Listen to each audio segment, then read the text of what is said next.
बॉम्बस्फोट प्रकरणात मुंबई पोलिसांना हवा असलेला मोस्ट वॉन्टेड गुंड मुन्ना पोलीस चकमकीत ठार झालाय। गेल्या बुधवारी कर्नाटक पोलिसांशी त्याची चकमक झाली होती। मुन्ना हा मूळचा मुंबईतल्या दादरचा राहणारा होता।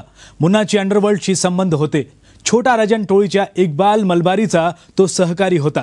मुंबईतील 1993च्या बॉम्बस्फोट प्रकरणानंतर तो फरार झाला होता आणि कर्नाटकमध्ये राहत असलेल्या त्याच्या पत्नीकडे तो वास्तव्यास होता।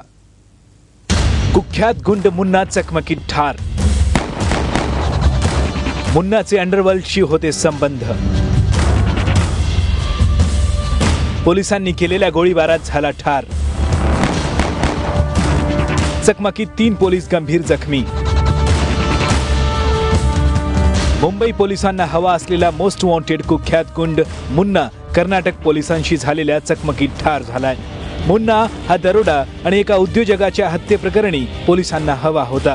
इतकंच नव्हे तर मुन्नाचे अंडरवर्ल्डशीही संबंध होते।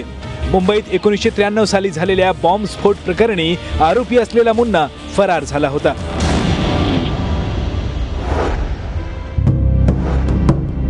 मुन्ना कर्नाटकातील गुलबर्ग्यात असल्याची माहिती पोलिसांना मिळाली। त्यानंतर मुन्नाला अटक करण्यासाठी 15 पोलिसांच्या विशेष पथकानं मुन्नाच्या घरावर छापा टाकला। पण दडून बसलेल्या मुन्नानं पळून जाण्याचा प्रयत्न करत त्याच्याकडे असलेल्या पिस्तुलानं पोलिसांवर गोळीबार केला। त्यास प्रत्युत्तर म्हणून पोलिसांनी केलेल्या गोळीबारात मुन्नाचा मृत्यू झाला।